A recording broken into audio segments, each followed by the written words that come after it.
is about to breathe its last days. As if I just don't care. And it's just this way. At the Dim Carnival.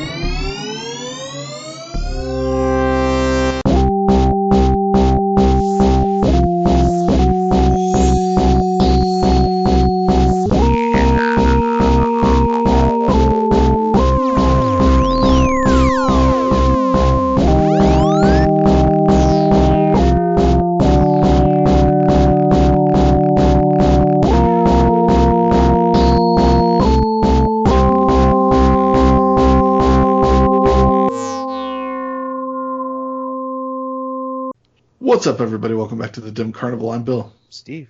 And I'm Ryan.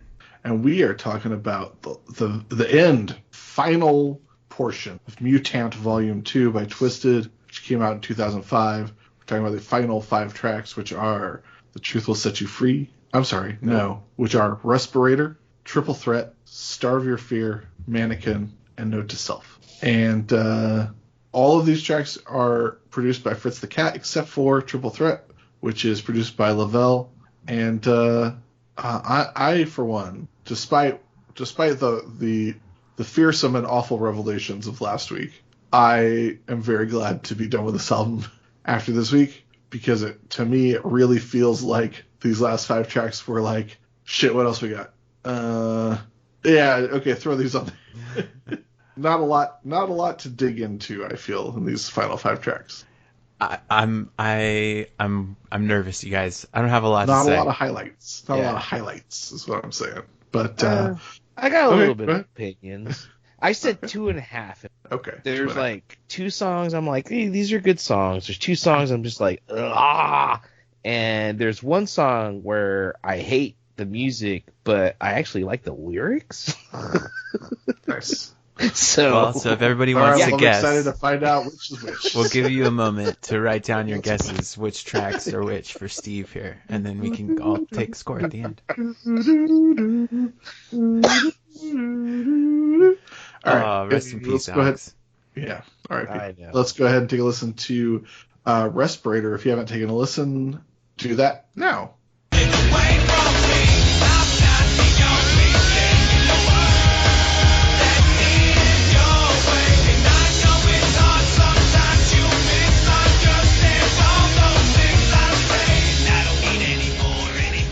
Guys, sometimes you stop, just take a breath, breathe in the air, and you get upset. This is the last rock track, or no? This one's half and half, even, because it's got a lot of the rocky aspects, but also there's some rapping in here. This is maybe the most nu metal, like the most like rap metal of all the nu metal songs on the album. Yeah, I feel like this is the first one that I don't mind so much in terms of how the song's composed and. Wow. Okay. I mean, it doesn't bother me. The content of the song bothers me. Well, tell us about the content. Oh, well, it's just like, so it starts off with the chorus, which is, you get upset or whatever at me, and you don't want to change. You just need time away from me. But then he says, I know it's hard sometimes that you misunderstand all those things I say. The whole song is basically them, avoiding being accountable for their actions and dumping it out to somebody else. This is the argument. The argument. Yeah, exactly. Yeah. So I kind of feel like, Jeremy Jiggles commented on the Instagram post, some his opinions about that track and how he thinks it sort of represents an ugly side of masculinity or whatever on purpose, intentionally that way. But I feel like some of the same themes are carried again here. So it's almost like they were like, oh yeah, we got to make sure and have one of those on each CD. Yeah, got to make sure they're on there. That's what the fans demand.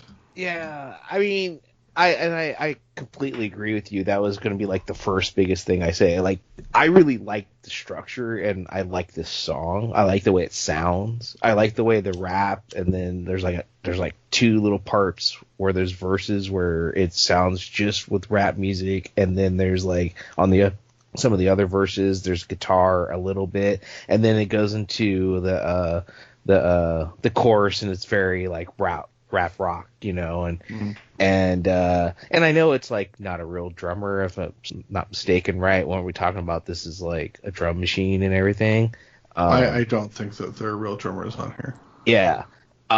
So what I appreciate at the very, very end of this song, this is going to be the best thing I say about this song, is at the very end, the double bass. Yeah. Breathe with me. I was Okay, like, I asked you guys. Well, I texted you guys a while ago that I recommended trying to seek out the 2016 remixed and remastered version of this album and just take a spin through it. Did you guys have a chance to do that or not? I'm sorry, I didn't that. That's okay. I did, Bill. I listened to the whole thing. Okay. Well, let's get through these tracks and then we'll talk about the other version of this album that I'm exists. sorry, guys. Okay. That's okay. That's No, fine. that'll be good because then you can we can taint your opinion of it. Yeah. We'll put our Oh, taints that's- on you. I love your guys' taint, so I look forward to it. I was just saying, like, that was the thing. So something that bothers me about this song is, like, if you're just mindlessly listening to it and it just sounds like people arguing like that, I just thought it was, like you said, like one of those other songs. Although this song doesn't feel like really directed that it's necessarily to a particular, like, a baby mama or a woman. Like, it could be anybody they're just being a dick to. But still, like, it's the same overall, you're not understanding me. What I thought was cool, if you don't listen to it in context of what the lyrics actually say, it sounds at times like where they're just like, oh, I know you want to hit me, but just breathe with me. And the way he says that, especially from the first verse into the chorus, it's so cool. Like, the way they layer some of this stuff, this song sounds really great. And I never paid attention to this song until this assignment. And I was like, wow, this kind of sucks because I really like this song. And now I'm like, I mean, I don't know if it's so audacious to say it's a victim blaming song, but it's certainly a slippery slope to a victim blaming song. Oh, yeah, for sure. You know what I mean? Like, it's just like, I don't know if they were like, we want to be good guys, because I feel like there's some other lyrics in some songs later on where they're still trying to be like, we're good guys, but they just don't know how to be one. I don't know. Like, It's like it's like a trope. enlightenment is fraught. So the trope of, like, when when a guy fucks up and then they're like, I'm just a monster, and they, like, turn it around and make it about them, about how they're just this horrible piece of shit, you know, and try to evoke sympathy from the person that they've wronged. which Right. completely leads to massive gaslighting and makes the person that's been abused feel like they're the guilty one. Yeah, well, he's gaslighting Monoxide later when he's like, oh, you know, I don't know why I do these things that make it seem like I don't care, or whatever. Yeah. Sorry, I say those things that make it seem like I just don't care. I really like the song too. That's what really bums me out. Yeah, I think that what Steve was saying, I agree with. Like, if you're not paying attention to it, it's fine. I don't like it as much as, like, as far as as a song, it's fine. I don't like it nearly as much as I like some of the other rap songs or rock songs on this album. But as far as content goes, it's garbage.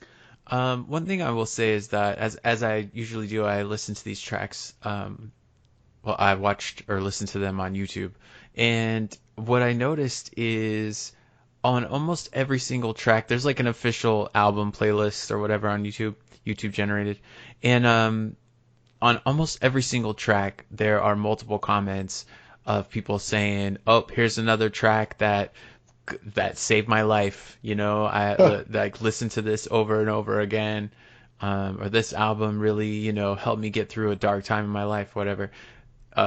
and I was just really, I guess, moved by that, and surprised. Yeah, that's it's always strange when you look at music that like you wouldn't.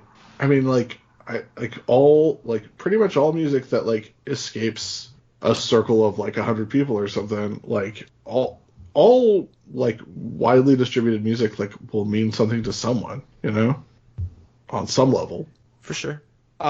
So with people like identifying with these lyrics and stuff, and it seems like we're like looking at them being like, oh my god, that sounds horrifying. Like I can't help, and I don't know how it's parallel, but it's not correlational. Where I feel like if you like listen to or hear people that grew up like me and kind of Bill as well, like growing up with certain Christian songs, sometimes these songs like make you have like deep rooted, oh, this makes my heart swell with some kind of pride, and it's about like something really horrible, like here's the blood that's flowing over your face and you're drowning in the love of death. You know what I mean? Like you identify with some really weird stuff sometimes. That was Michael W. Smith, right? Yeah, I'm pretty sure. It wasn't Mike Keats. No, it wasn't Greg S. Foles. The river is a rising. But you know what I mean? Like I could see like people identifying with this song and maybe not understanding why it's actually awful what they're saying. Yeah. No, that's what I'm saying, because I definitely remember my earliest relationships, high school relationships or whatever, saying these things, acting exactly this way. And thinking I'm such a rad dude because I'm like in touch with my feelings and I can communicate and help somebody understand who I am. I just don't care. And all I'm doing is just reinforcing my own ideas about myself and not learning or growing, right? And that reminds me of our dear friend of the podcast, Pete. I think he said something on Twitter. I don't remember. It came from him somewhere, where he was talking about how realizing that you're wrong, like having the reflection and realizing that you're wrong, or really realizing that you've wronged somebody, is a singular act, and then trying to apologize to them, like let them know that you're sorry and communicate that. It's like a different thing, a different act, and it takes a different skill set, and then like actively trying to change and learn and grow from it is a whole other skill set and a whole other act. But we just put it all in one phrase of like apologizing. But it's actually a lot of complicated things. And I think a lot of men in particular don't really realize all of those things. Or I think we're sort of taught, as men, we're sort of taught that the apology is the important thing or whatever. And then we never want to give an inch on what we, on our identity or whatever, our side. I like that, Pete. Oh yeah, Pete's rad. So I could see all we have to say. Sorry. All of that to say that, like, I could see that a young person, a young guy like me, would hear this and think, at least feel validated, that somebody else is experiencing something similar to how I feel. Yeah, for sure.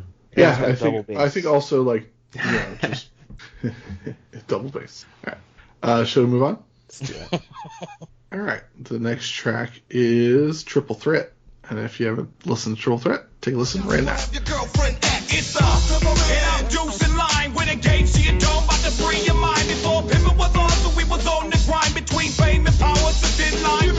We outside looking for a way in, bitch. Trey side representing to the mother. All right, guys. Triple Threat is not by Twiztid. It's by Triple Threat, which is the name of the subset of psychopathic / M&E artists that are comprised of Twiztid and Blaze. Not to be confused with Drive-By, which is Blaze and Anybody Killa. And not to be confused with Psychopathic Writers, which is everybody who's on Psychopathic Records at a given time. So, or now it's all of those people that's on M&E. Yep. M&E. Easy for me to say. The M&E of my M&E is Psychopathic Writers. This is Monoxide. Jamie, pleasure to homie. This is the track this week produced by Lavelle.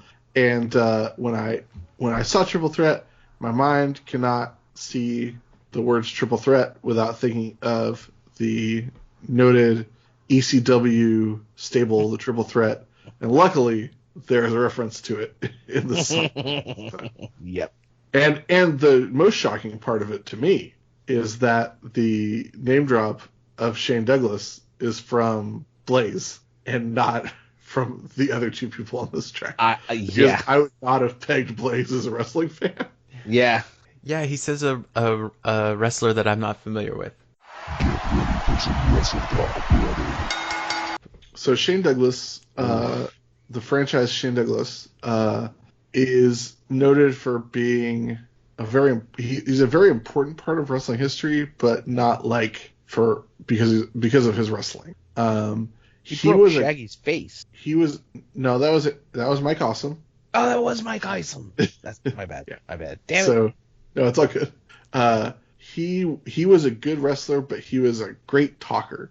And he was integral to ECW and that whole thing because he was one of the best indie wrestlers around when Eastern Championship Wrestling was starting up, and Eastern Championship Wrestling was a year or so into its formation, and the NWA wanted to partner with Eastern Championship Wrestling, and they wanted to put the very, very, very prestigious NWA World Title on Shane Douglas. And this is at the time when WCW and WWF were the biggest stuff in the world, and they were just about to kick off the Monday Night Wars, or maybe they already had kicked off the Monday Night Wars. Anyway, there was a tournament to crown the new NWA champion for the vacated title. NWA had split from WCW, had been doing its own thing, and they wanted to sort of try and increase the prestige of the title once again. So this title that dates back to like the early 1900s, they want to put it on Shane Douglas, and so Shane Douglas knew he was going to win the title, and him and Paul Heyman and I can't remember the other guy, Gordon. They were the guys who ran Eastern Championship Wrestling, and they said, hey, let's, instead of helping NWA elevate its status, let's use this NWA title to make a name for ourselves. So Shane Douglas wins the NWA title at the end of this tournament, and he starts cutting a promo with the belt, and he's like, the NWA title, I think it's a bunch of crap. And he throws it on the ground, and he says, we're going to start our own thing. Eastern Championship Wrestling is now Extreme Championship Wrestling. We're going to have our own world title. So that pissed off the NWA. That pissed off a lot of people, but it got people looking at ECW, and that kicked off the whole foul-mouthed, extreme, hardcore wrestling promotion, and gave rise to, pretty much modern wrestling and everything that followed. But Shane Douglas was the leader of the Triple Threat stable, which was Shane, Chris Candido, Bam Bam Bigelow, and their manager was Tammy Sitch, otherwise known as Sunny, who was Chris Candido's longtime partner and eventual wife. That's amazing. I love that. Wow.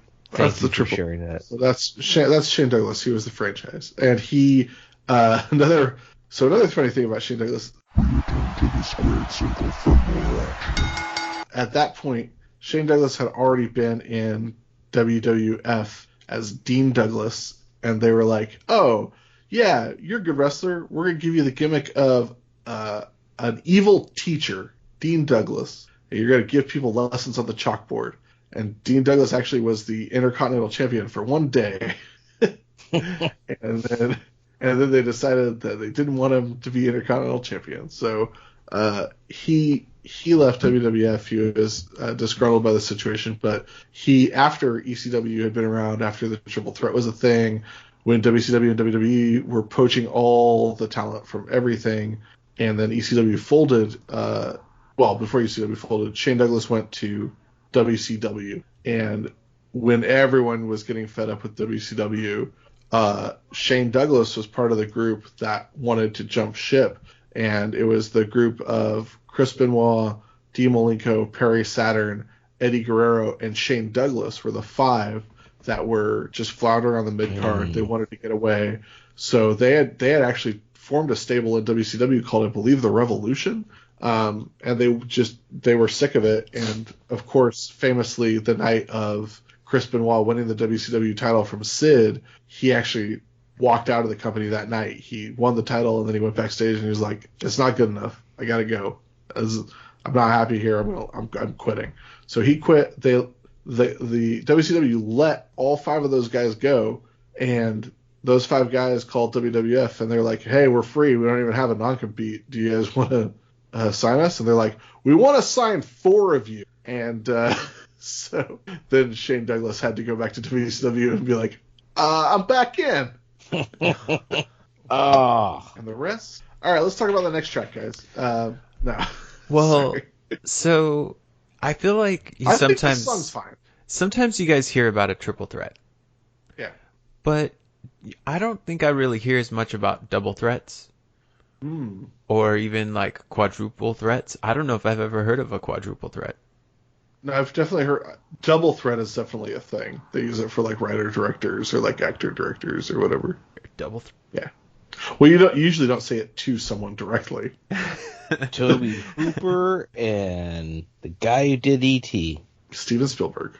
Spielberg's. Mm-hmm. This is a shit talking song. Mm-hmm. I like using that phrase whenever it comes up because I learned it watching the ICP stream. I didn't realize it was like a type of song, but shit talking song. My biggest issue is that it's like a sort of, well, the chorus is like everybody can ride. Yeah. Like, everybody come along. But every single verse is them telling you how they're going to fuck you up or they'll kill you or kick your ass. Yes. No, the point is that if you ride with them, you're cool, and as part of the triple threat, you guys are going to fuck up everybody. I just feel like it's like if you act hard, bitch, it's on. You can ride with me. You know, it's like what? They're saying you know, not they. What I got out of it was come along and be part of this triple threat, and together, as the collective triple threat, we will take on anybody and fuck them up. Because if you come with us, then we collectively will have guns like C. Heston. I love that. The C. Heston is like the best part of the song. I love that. My favorite part of the song is any time Jamie Madrox refers to himself as the multiple man. Yes. Because that's who Jamie Madrox is. So I like when he doesn't forget what his name means. Agree. I just still am with Ryan where it just was funny to me where like it's just like this gangsta shit talking verses and then all of a sudden they're like, oh hey, we're all family. It just was funny to me. And I see what you're saying, Bill. I totally see what you're saying. I like the Rasheed Wallace name drop. Yes. And I also says with the dunk, nuts all in your face, I'm first place. Yeah, you know, Detroit Pistons, Rasheed Wallace. I can't believe it was just the 20 whatever anniversary of that fucking craziest dunk of all time. Oh, the Vince Carter one? Want to dunk on your mom? That's all in your face, yeah. Speaking of, he just keeps traveling in the air. It just goes up and up and up. But yeah, I think this song is fine. I think it's like, I don't know. I can't remember if we ever like arrived at the definitive conclusion, but I really think, because Blaze once again refers to himself as Colton Grundy in this track, and it finally clicked for me where it's like he thinks the Blaze You Dead homie character, which is his name, he thinks the character that he's come up with to portray his entire persona is too limiting, because he thinks that Blaze specifically is a 90s gangster rapper, and that he as Blaze can only rap about that. So Colton Grundy is timeless. Do we never arrive at this? No, this is amazing. No. Yeah. So I think that's absolutely definitively what it is. Like, Colton Grundy is immortal. He died whenever. He's just continuing to be alive. And I think that as Colton Grundy, I think that mentally it frees Blaze up to do whatever topic he wants in whatever style he wants. And I think that I think he believes Blaze You Dead Homie is specifically a 90s gangster rapper. And hey, maybe it's possible that that's what ICP told him. Like, hey, if you're on Psychopathic Records, your character is this and you do 90s gangster rap. And he's like, yeah, I want to do my own thing. And they're like, well, it's got to be something else. Yeah. You know, they said they dropped all their Psychopathic Record people so they can focus on themselves releasing new music because they're getting old, so they wanted to focus on themselves. And they were tired of making characters and storylines for other rappers. It's and very so clear like that they have made characters for many of the people on their label. Yeah, they have. And so like you saying that whole like, okay, like ICP made up that extra thing, like it totally makes sense. I totally believe that. Hey, dead homie. Although I was wondering, because they're talking about that, but I thought like, isn't Ouija Mac on Psychopathic? Yeah. Oh, I mean, maybe he isn't now. I don't know. He was as of the last Juggalo day. Yeah, but they're not. He just released a new album, or at least a new EP, and ICP sponsored it. So I mean, they like reposted saying, "Yeah, by Ouija Max." Maybe that's why. I mean, I'm sure some of our listeners have more information for us, so drop us a line if you know more information. But like, maybe that's why they're cool with Ouija Mac, because he's already his own thing and his own style of music, and he'll just do whatever, and they're a distribution arm for him. And yeah, that makes sense. And there's that other dude, Hoodoo. Yeah, Big Hoodoo's. Like from what I know, Big Hoodoo, ABK, and Ouija Mac are still on the label, but like maybe that's not the case. I don't know. I don't think ABK is. Oh, Light, Ouija Mac, and Big Hoodoo were the people that. Okay. And like DJ Clay was on those live streams, so or he was on Shaggy and the Creeps podcast or whatever, so he's still cool with them. But yeah, that's it. Listening to this finally clicked for me. Like oh, Colton Grundy, he believes that this is the loophole for him. I love that. That's great. I love that too. Yeah. Cool.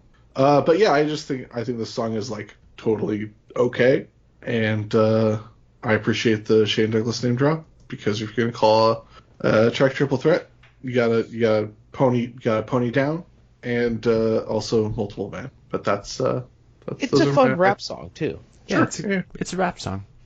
Yeah. It's the only rap song on the album. That's not true, but it's the only rap song we're covering tonight. Oh, well, let's go ahead and take a listen to the next song or let's talk about the next song, which is called "Starve Your Fear." If you haven't taken a listen. Take a listen right now.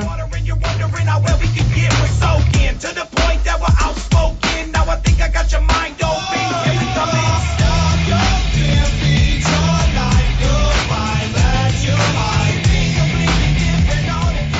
hide. Now this is the worst rock song on the album. For sure. This is a nice, positive, uplifting song.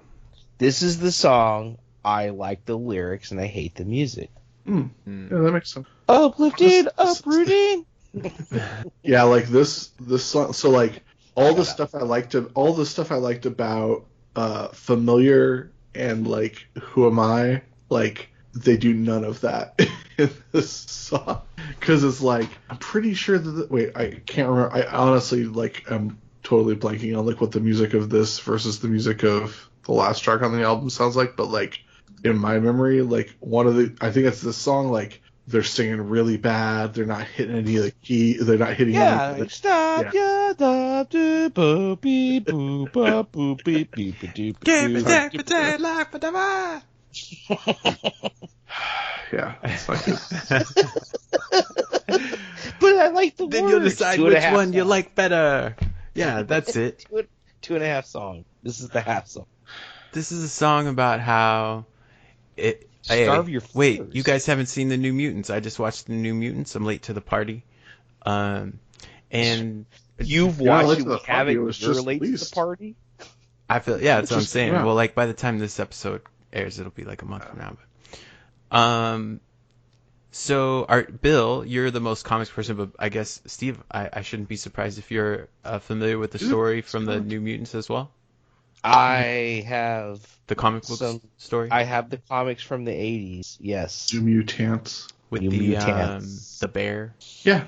Yep. storyline. Danny Moonstar. I am familiar. You do not need to tell me about the New Mutants. The tremendous Bill Sienkiewicz story arc Oh of my god, yeah, bear. his art's so rad. Wait, the bear's not in the movie, is it? That is the story. That is the plot of the movie. Oh fuck yeah! Oh, that rules. Oh, I'm so stoked. Okay, All right, so here we go. Starve your fear, feed your life. Mm-hmm.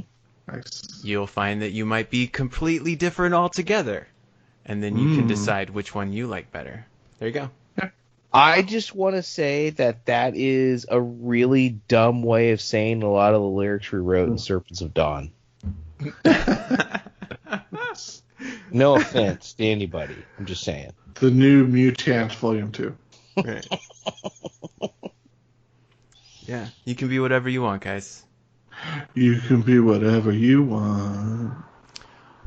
That's I don't have. That's about all I got to say. Yeah, I was just like, I can't believe how positive this is. This actually is a really decent message. Like you can let your life be all shitty, or you can stop doing that. Like, make better choices and then choose. If I make better choices, my life is better. You know what? You know what? If you're gonna have a good message, you gotta have a better song. Because sewer rat may taste like pumpkin pie, but I wouldn't know.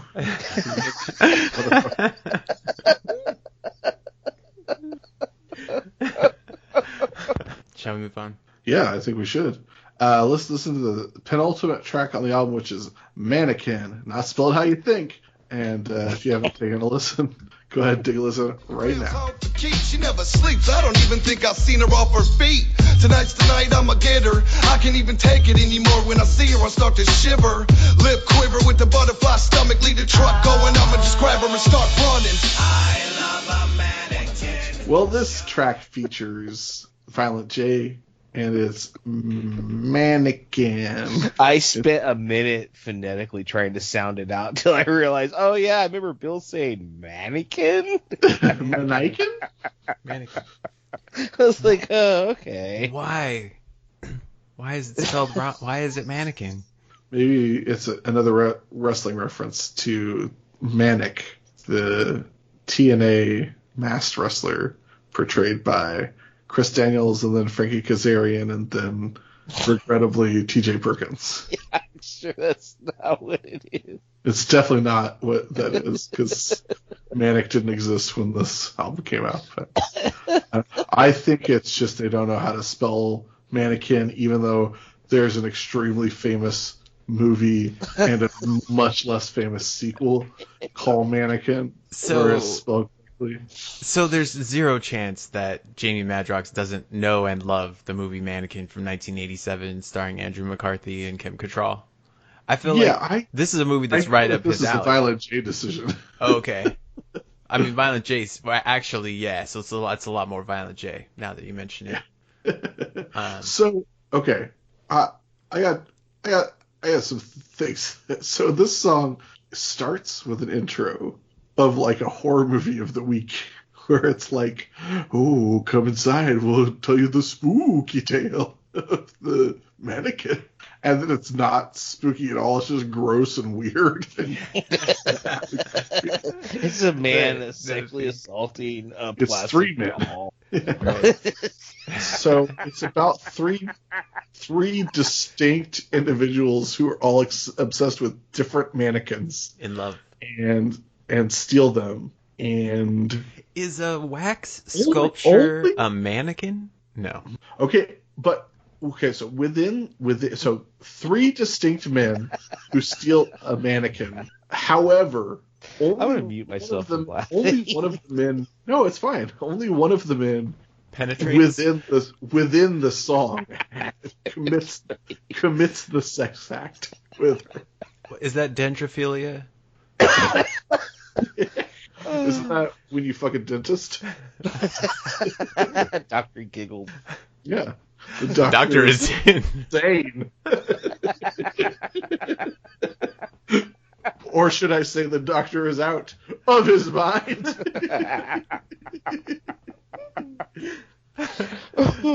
Second Dr. Giggles reference on the podcast. Best show Should ever. noted, is not a dentist.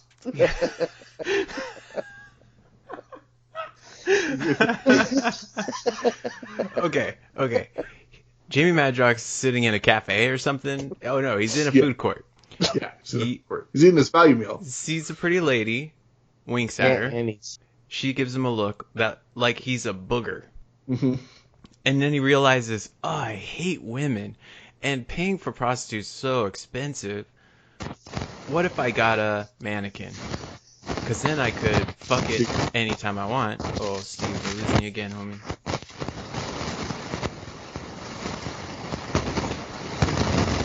Steve, you're in a rainstorm. Steve, go towards the light. sorry. Can you hear me better now? Yes. You're coming back. It's okay. It's okay. Take it from Booger. He realizes I hate women, and they're always talking. And I could buy a prostitute, but that's so expensive. So instead, I will steal a mannequin. Mm-hmm. And that's what he does. He hides in the Fredericks of Hollywood in the clothes rack. And then wait until they close. Snatched a strawberry blonde with nothing but some sail panties on. And then as the alarms are... This is a kind of funny visual. It is a very funny visual of like alarms going off everywhere and a dude just hauling ass with a mannequin, a nude mannequin under his arm out to the car. Holding it overhead, like Batman with the bomb. Yes, very good. Yeah, that's good. And it definitely like loses an arm on the way or something. Right. So he does say it's his new lifeless sex friend. So he clearly is intending to use it for the sex. I mean, I don't know why I didn't see this before, but you're so right, Bill, because Violent J's verse really goes way dark real fast. It's super creepy immediately.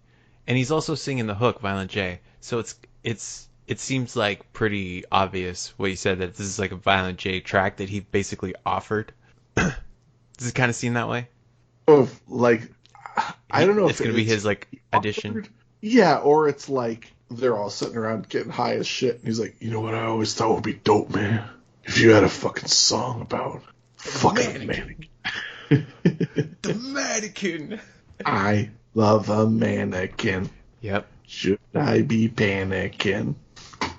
I So, love her. Violent J whittles a hole with a box cutter. He takes a box cutter and made an incision, carved out a little hole in her for the knitting.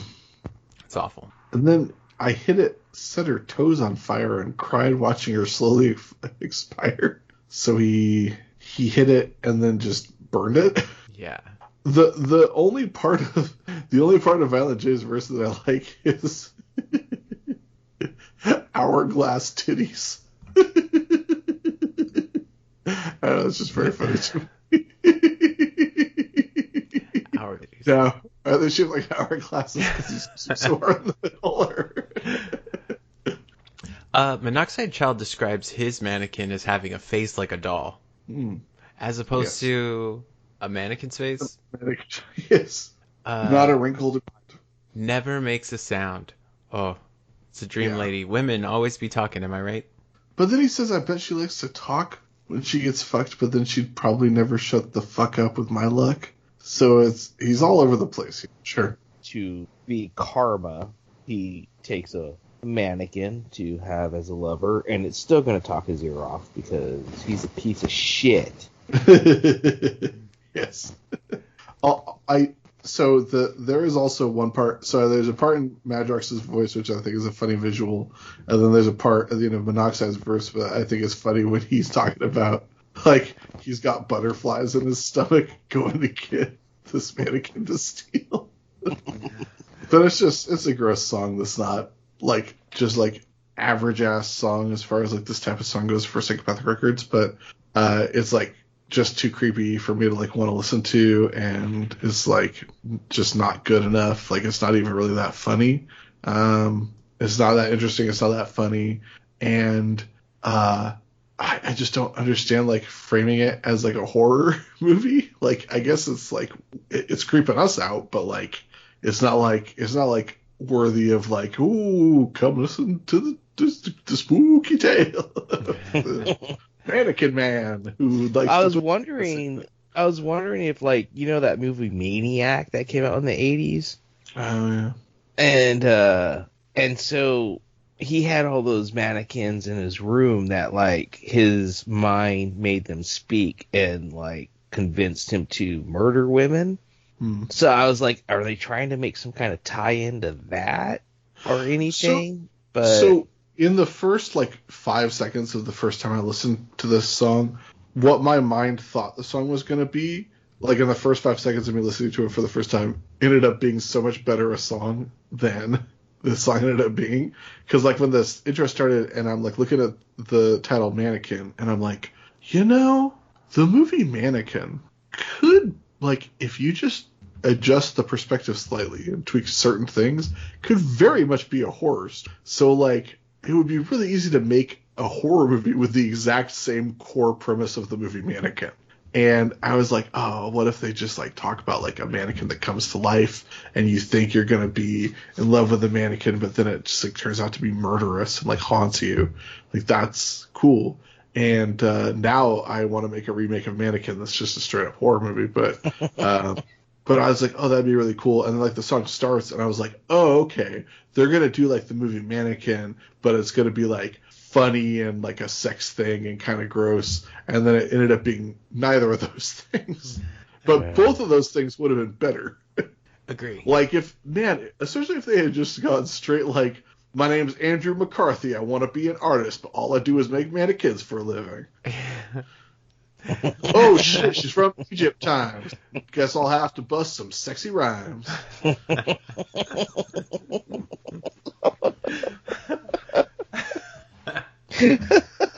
want to give Kim Cattralls my balls or whatever. I don't know. That's like that's a Steve A+. Steve lyric. That was brilliant. Thanks.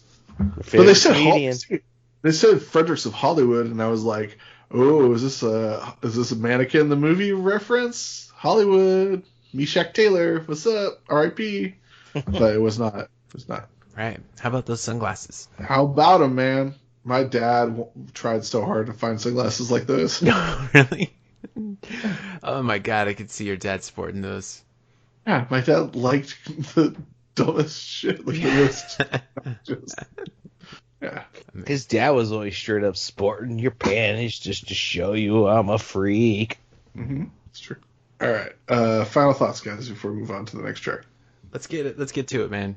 All right. The last track on the album is called Note to Self. And if you would take a listen. Take a listen right now.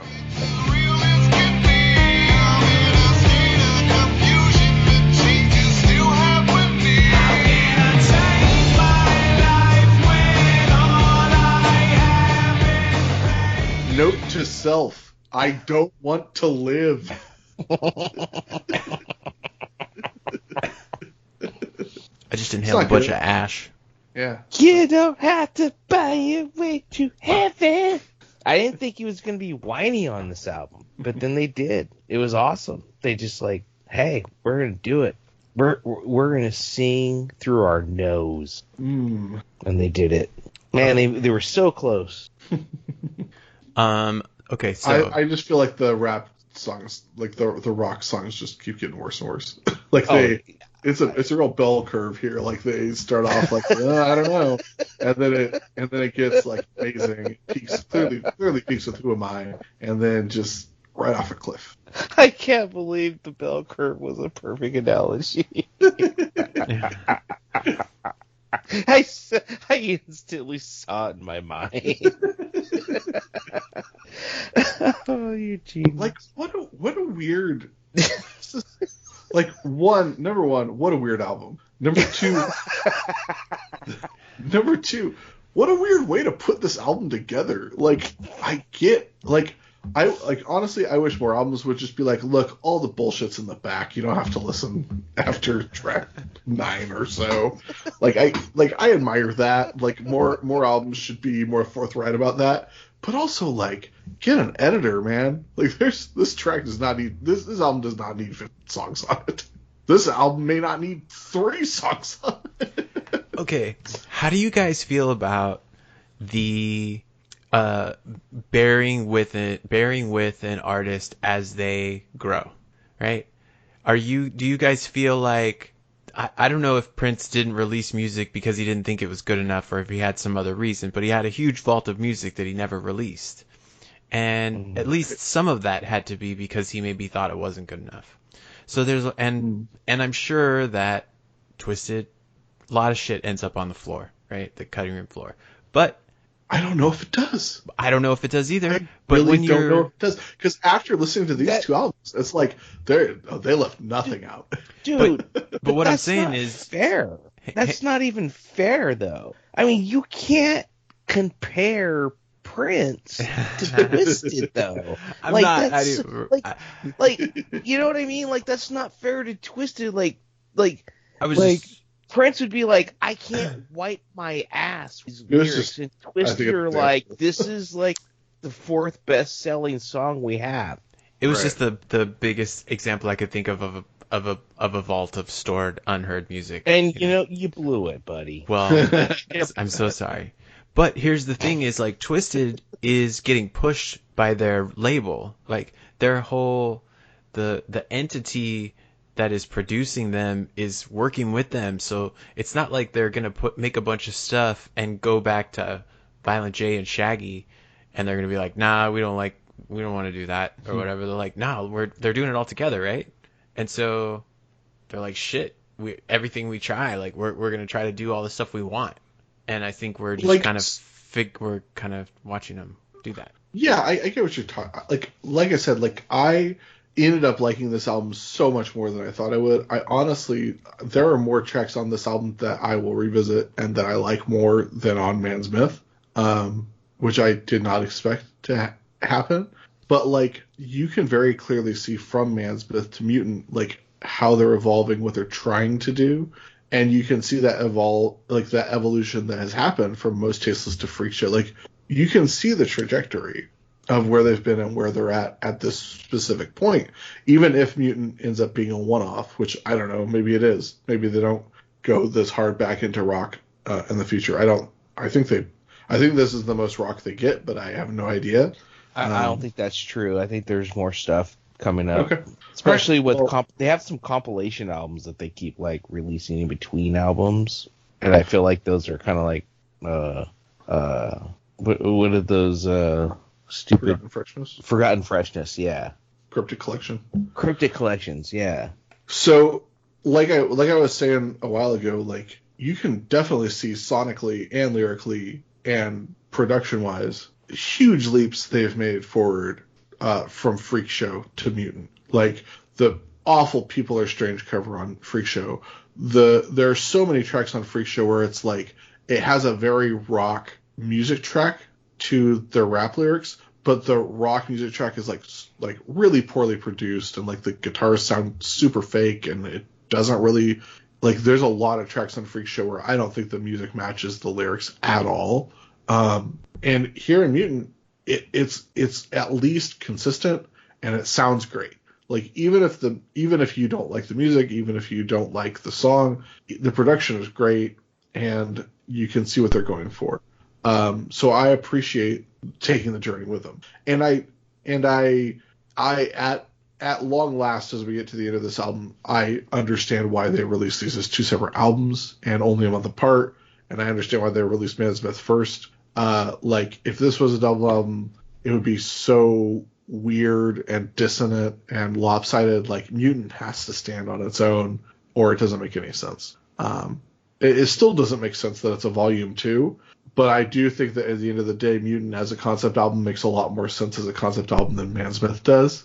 And maybe the volume 1, volume 2 thing is just like, here's where we're at, and here's where we're at now, or here's where we're going, or whatever. I made a comment on Twitter recently where I think it's really, like, I'm thinking about this, and I'm thinking about Sam Hain, where, like, Sam Hain is really weird as a musical group. Like, I know there's a lot of people who like Sam Hain, but, like, Sam Hain is almost the band Danzig, but it isn't.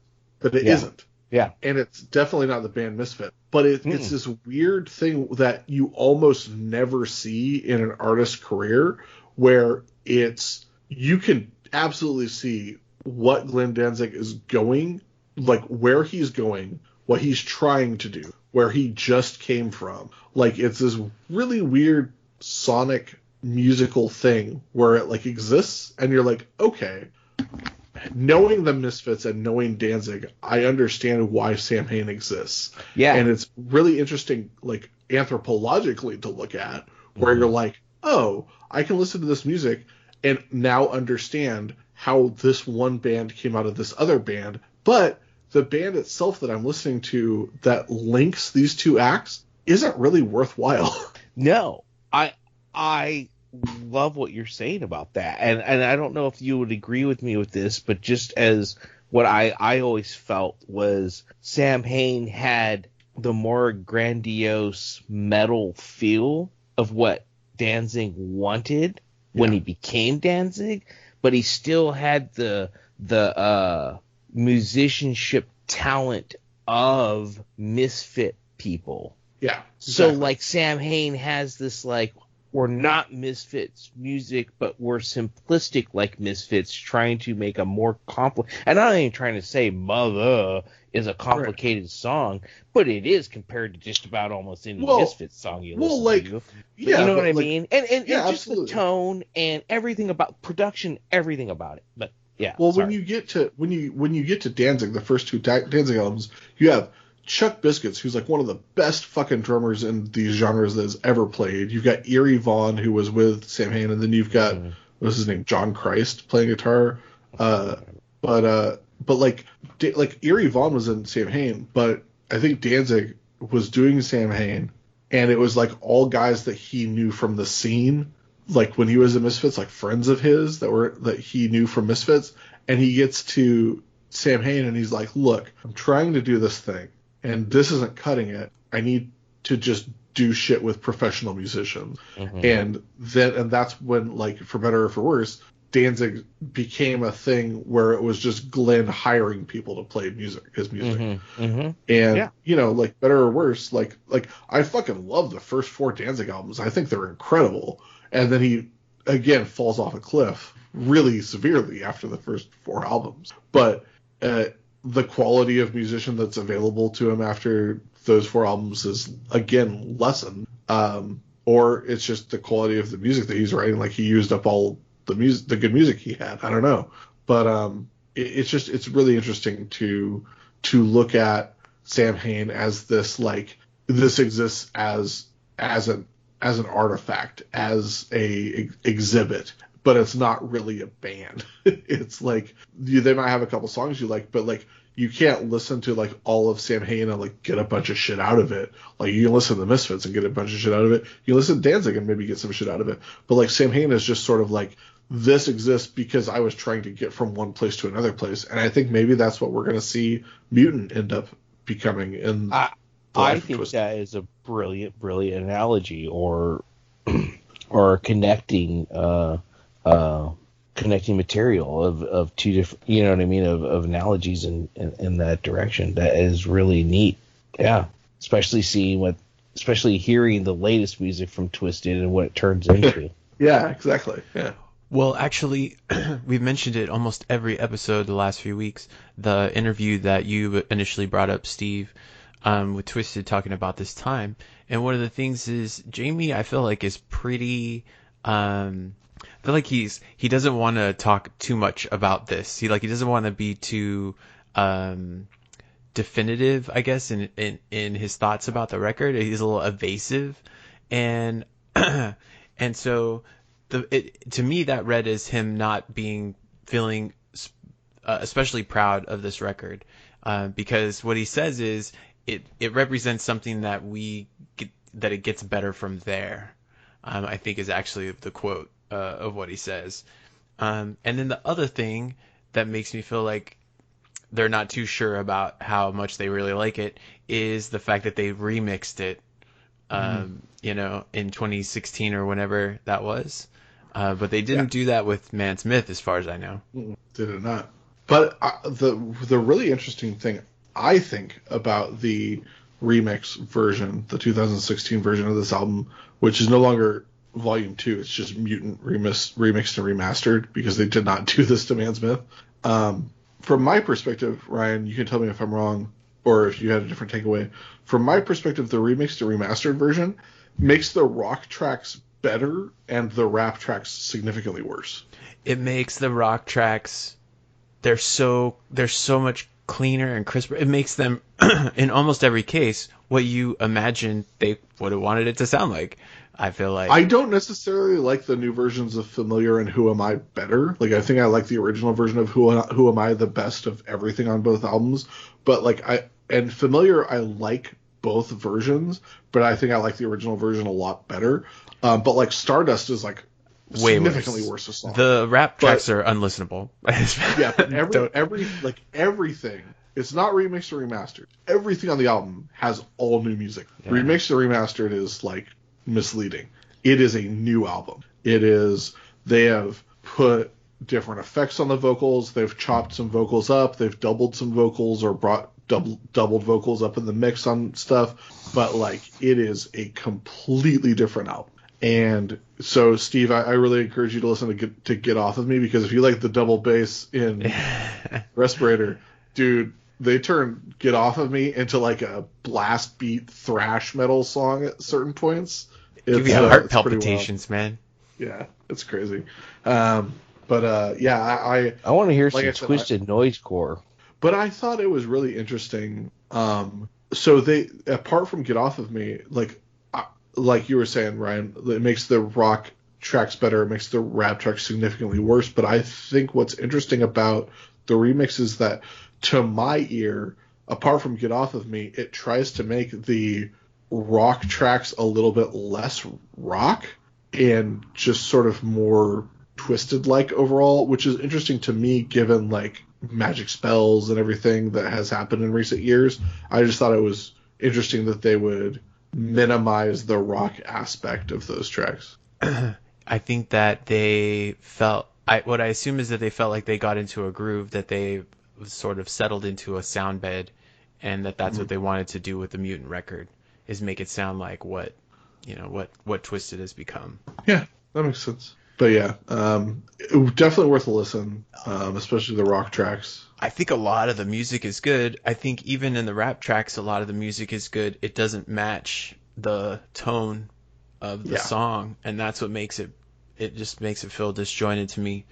And the quality of everything is dramatically improved.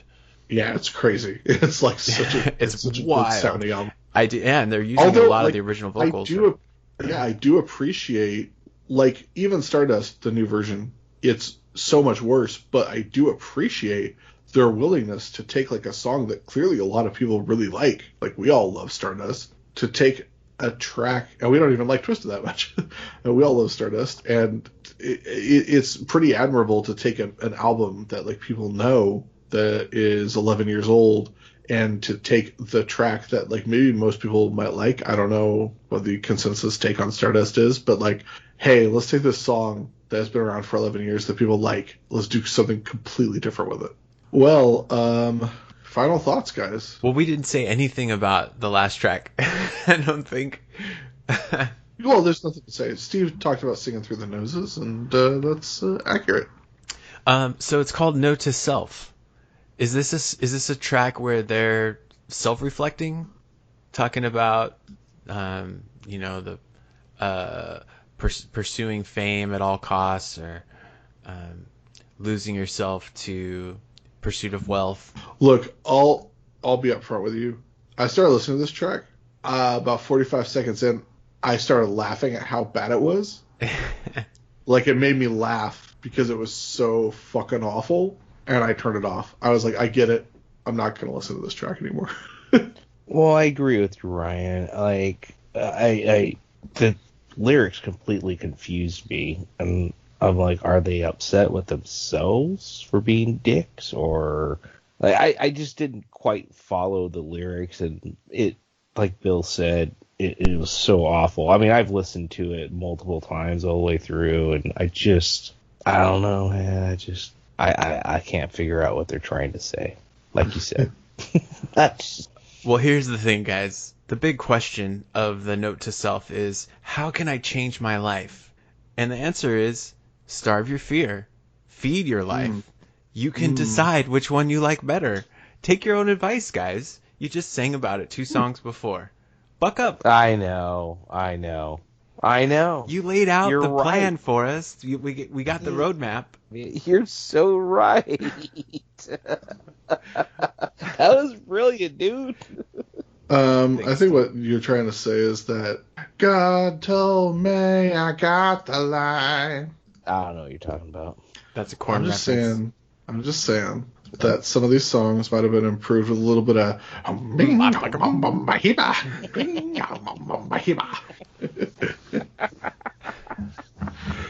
disagree with that.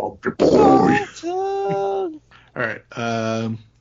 Bill, That's it. save us from this. Mutant was in conclusion. In conclusion, Mutant is a land of contrasts. The true mutant were the friends we had along the way.